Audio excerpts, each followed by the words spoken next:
Uh, Hello, friends. Recently, I was reading a news that the gender gap, men and women ratio, the gender ratio, has again fallen, low for women. Now, every time this happens, automatically there is an outcry, and there is again a knee jerk reaction, and the government comes into motion for, activating more bans or more stringent rules. I feel the solution does not lie in banning gender tests, etc. You only end up looking at like an idiot. Nowhere in the world gender tests are banned except in India. So it is rather shameful. Because if a person wants to do something, he would do it anyway. He would go anywhere and do it. You actually need to change the mindsets of people. Even if you allow the girl to be born in a family because you have banned a test from taking place, do you think that girl is welcome? Do you think that girl will be given a fair treatment? Do you think she will be provided with equal opportunities? No, I don't think so.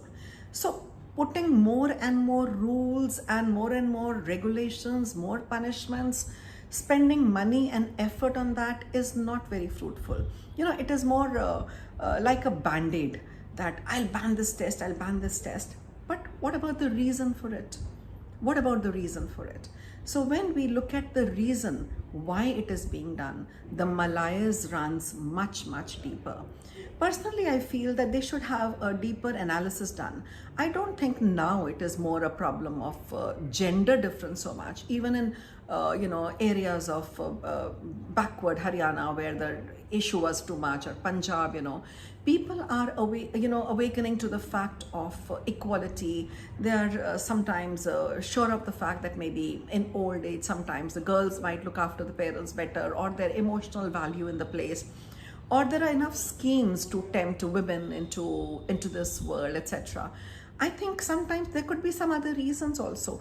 All the time to blame people, oh, they must have got it done, would not be fair, because I think now the laws are already corrected.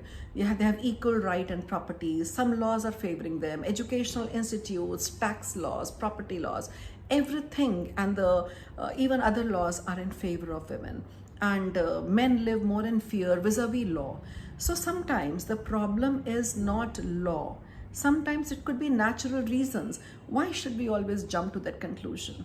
The more you ban something, like more in our Indian culture, we would ban mixing of boys and girls with each other. More things like rapes, eve teasing, all these kind of things would be present.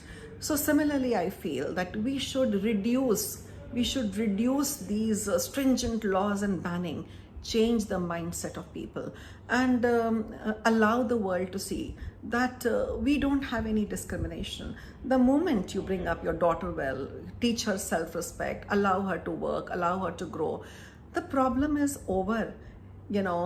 Creating a shortage of men or women, either way, is not the solution.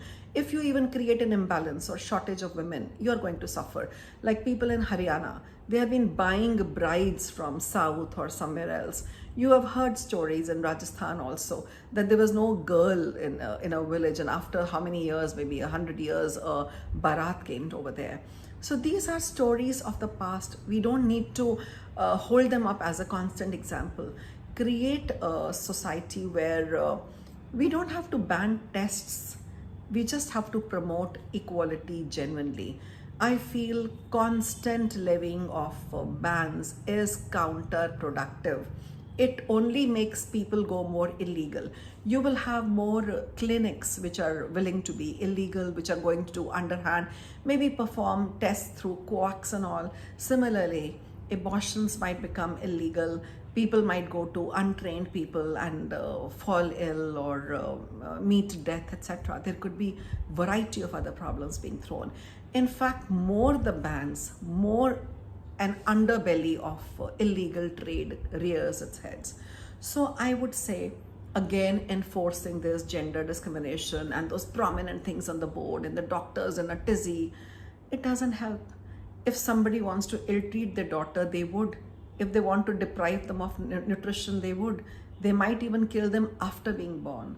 Is that a solution? I don't think so. You feel, oh, our duty is over. Now that the girl is born, we have not allowed the gender test, all will be well. Not at all. They might not allow her to study, to work, to develop, to have nutrition, marry early. All this can happen.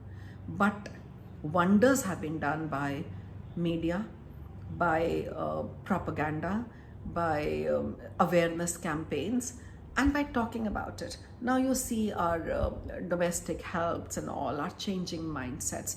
They are having fewer children and their daughters are sometimes running the families. That is the change we are looking for, not these banning all the time and ban this, ban that, put a fine, arrest them. That's not the solution. And a country is truly developed when a woman in that country walks freely at any time of the day or night and feels free. So a measure of your progress, not more laws, but more awareness. Probably we are in the right direction because things are moving well. But if you again, make people feel claustrophobic by putting more rules and laws, I would say that the underworld, the illegal activity, the underbelly would get a fillip. They would rise and create problems in society. So just change mindsets, do your bit around you, and probably the world, or at least the country, would change. So I hope you agree with me, and have a nice day, all of you. And please leave your comments below.